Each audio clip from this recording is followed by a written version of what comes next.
Good morning, everyone. I hope you're doing well and welcome back to the course.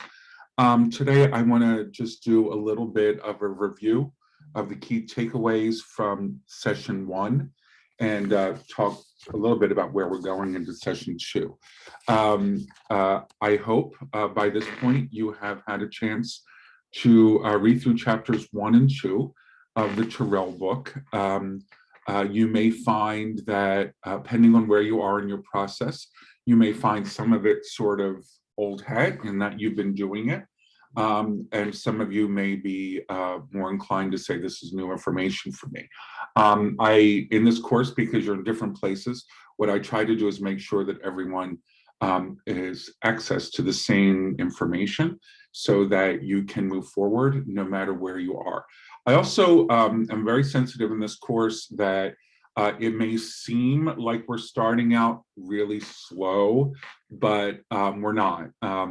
Really, with each week, you're sort of putting together the building blocks, which will relatively rapidly need to be turned into the 3 chapters of your proposal. So I don't want to give any false impression that this is self-guided this semester. It's really not, and that you need to keep up with the tasks, even though in some weeks they may seem minor. The point here is to prepare you for the next installment as we go, so that you can keep up, because there you will find possibly that it may seem like there's some dead zones in the course, but that's because you have so much of your own work to do as far as pulling together ideas, writing, working with your chair. And I hope that one of the things, well, there's much to take away from in chapter 1, but that you take away from chapter 1, not just what it means to write a dissertation, but chapter 1 of Terrell is really focusing in on how you need to think through what your project's going to be, which is not just the content of the project, but also how you need to position yourself so that you can rapidly and with a good amount of focus process the information that's going to go into these first 3 chapters. So one thing I want to focus on is this idea of continuing or starting wherever you are with talking with people. They don't need to be your chair all the time. They don't need to be your committee members. They can be mentors. They can be people who are interested in your project or people who are experts in the field. It's important to constantly be looking outwards and talking to people, sharing your ideas, getting their input, etc. So if you think now's the time to sort of hunker down and close off all those conversations so you can write, it's really just the opposite. You need to sort of keep both things going at the same time. Also in this chapter, I think it does a pretty good job of helping you focus on how you're going to explain the problem that you are after addressing and how to unpack that problem. This is often sort of the demise of any dissertation, where someone will go down a road for a very long time, thinking that they know what the problem is, but in fact, it's not clear to the writer, the person writing the dissertation, or others what the problem is. And this is a really important aspect of the dissertation writing process, because this is sort of like the foundation of the house. If we don't come to a really good understanding of what the focus of the research is, what the background of the problem is, and then also what the significance of the problem is, we can really lose our way, because we'll start putting together sort of the structure of the dissertation on a weak foundation. So I want you to really be sure that you are talking about your problem, that you think about it a lot, and get feedback on it as you go.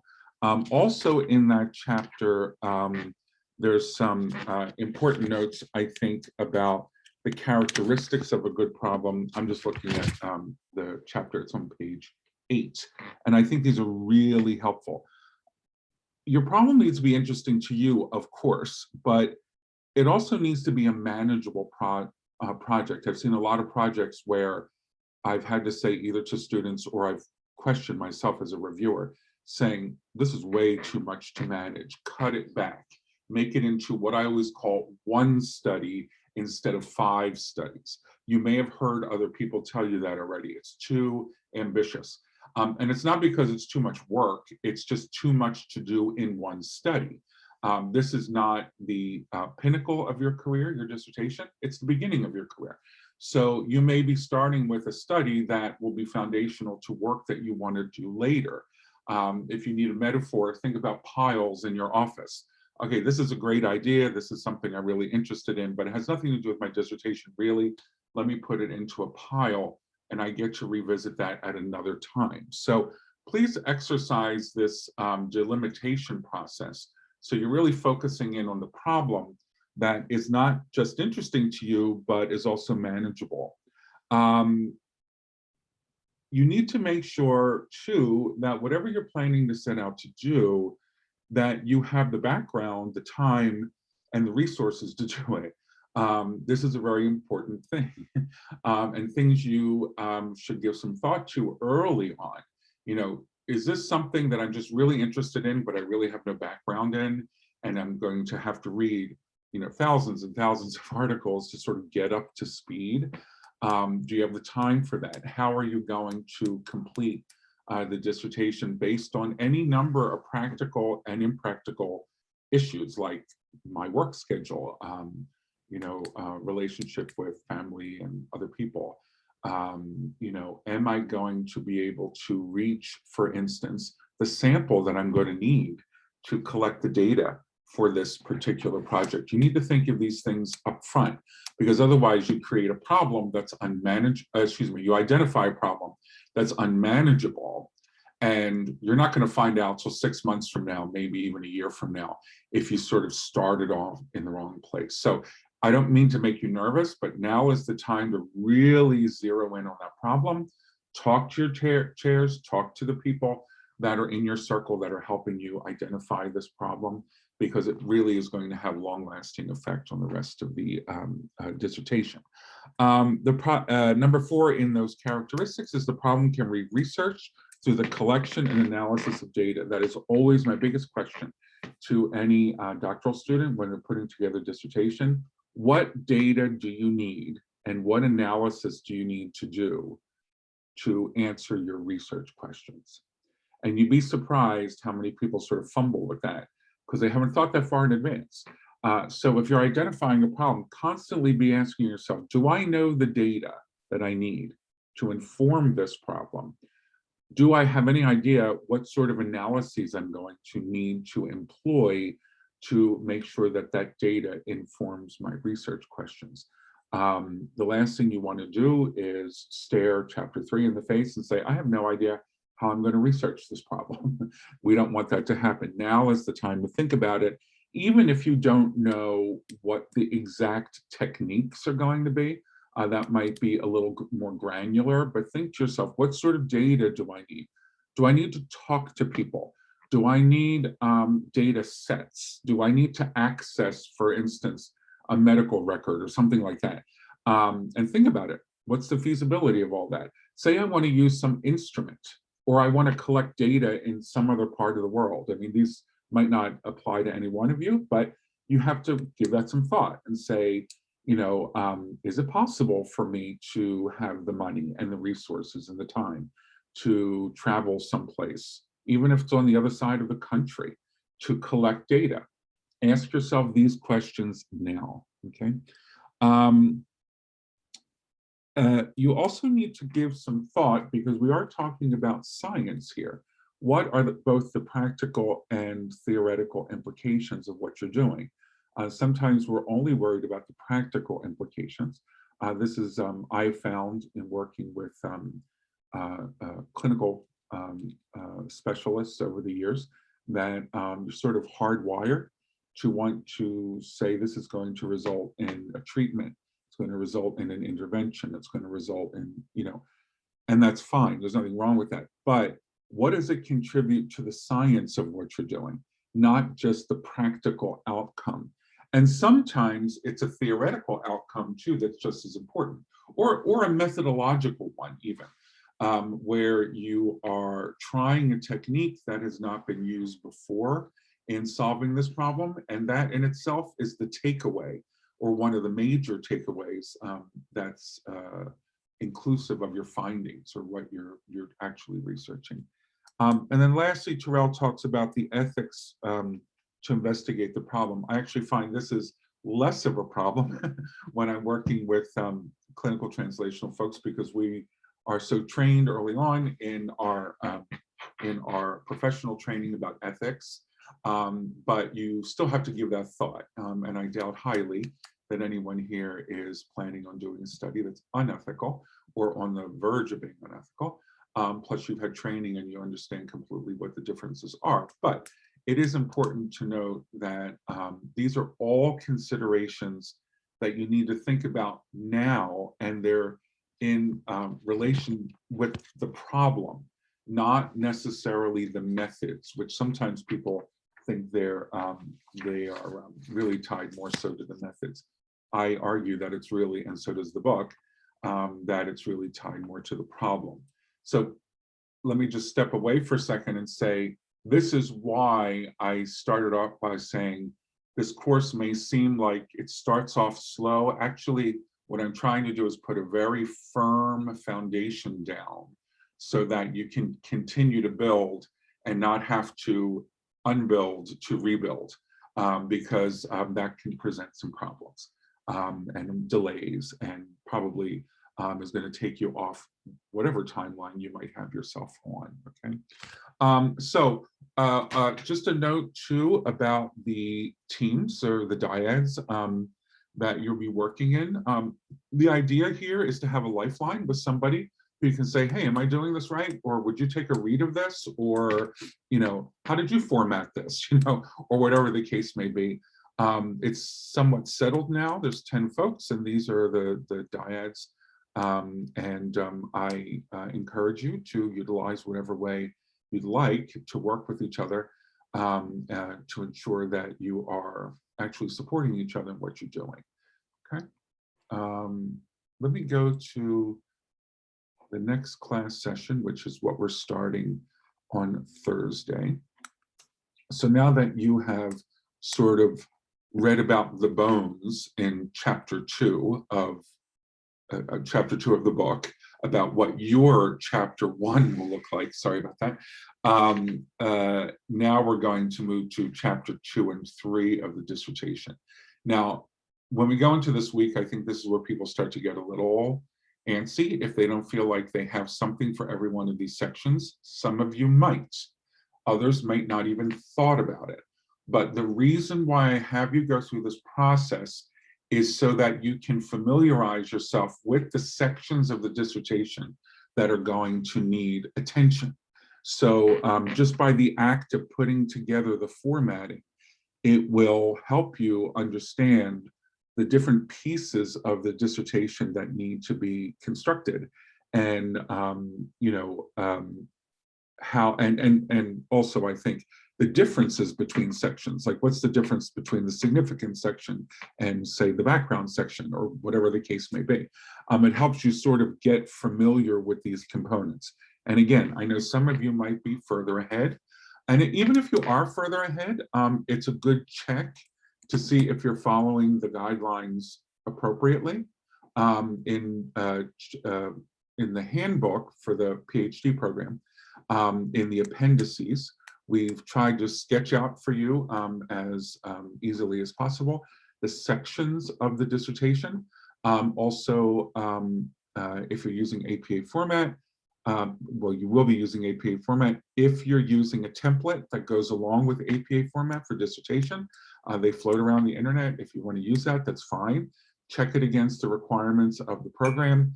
And again, this may seem like busy work. It's really not, because as we get rolling, I'll be asking you, okay, even if you don't have a paragraph to put in your methodology section, for instance, in chapter 1, can you give me 5 bullets on what you plan to do?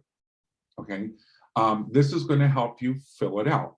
I know sometimes in this course, people get a little wigged out at how many pages of writing I'm expecting. Trust me, it'll grow quite rapidly once you start getting rolling.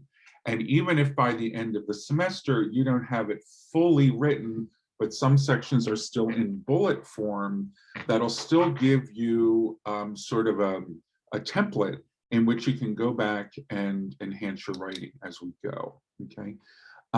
So in chapters 3 and 4 of the textbook, you'll be introduced to the literature review chapter, which is chapter 2, and your dissertation research methods, which is typically chapter 3. I hope you're finding that the book is pretty practical. It just sort of lays things out. It also, in these chapters that we're going into now, give you some really good examples of what's a good statement or what's a good paragraph and what's a not so good paragraph. That's the reason why I like using this book, because it really gives you some examples to look at and to think about. So you're going to continue to work in your same groups of 2 on working through chapters 3 and 4 of Terrell moving forward. I just want to call your attention to the assignment. I know it's hard to believe, we just started, but we do have assignment due on the,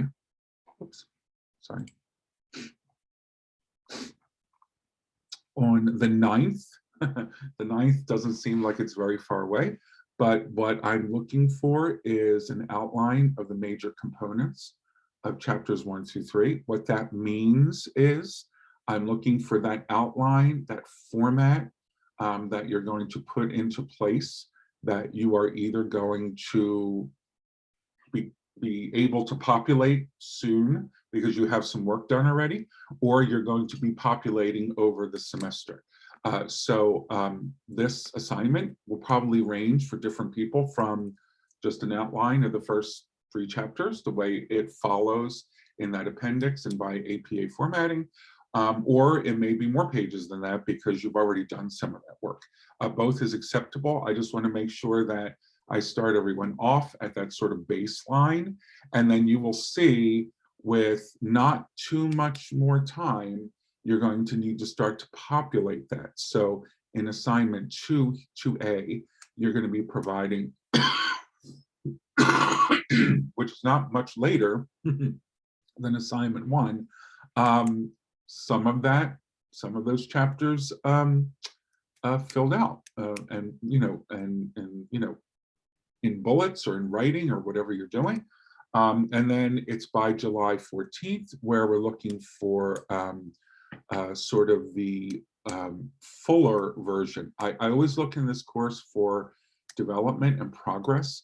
I don't go down with a check mark to check that you've checked all the boxes, but I also will bring to your attention if I don't think you're moving along fast enough. And what I mean by that is not even having the ideas that go into those sections. So I'm going to leave you with that. Also, I want to look at the calendar and just bring to your attention some other things as well. Looking ahead, this course seems to go so super fast. On the 17th of June, which is the day before our residency day, which is Friday, we'll have a discussion regarding something a little different, and that is the Boyle single book that talks about developing a writing routine, overcoming writer's block, and the role of revision. This is sort of more of a how to make the transition from didactics to researcher type conversation. And I'll be sending you some sort of prompting questions to think about before we start that, before we have that meeting. That's on the night of the 17th. And then, of course, on the 18th will be our residency day. And as you can see here, you'll be signing up for one-on-one consultations with me, where your team, the 2 of you, can talk about where you are, ask specific questions, refer to your document wherever you are in the process, and we can make sure that you're moving along at the clip you need to, okay? As always, if you have questions, either about the course or anything you need to speak with me privately, if they're course questions, please put them here in the questions about the course. And if you have private questions, of course, email me. I also want to draw everyone's attention to this student work gallery. This is a place where you can post things and ask for input. It's really important that you get real transparent with your writing so that others can help you and give you insights into what you're doing. Give feedback, you know, say, is this right? Am I doing something wrong? And then for Residency 1, you'll see here are some prompting questions for our consultation that you'll be signing up for. If you know when you would like to sign up for that consultation, just drop me an email and I'll put it into the schedule. Okay. On that note, I hope everyone has a good holiday weekend. We're coming up. Hope everyone at least gets Monday off. I look forward to both hearing from you online and also talking with you in not too many weeks. And of course, seeing that first assignment on June 9th. Okay, have a great week, everyone, and I will talk to you later. Bye-bye.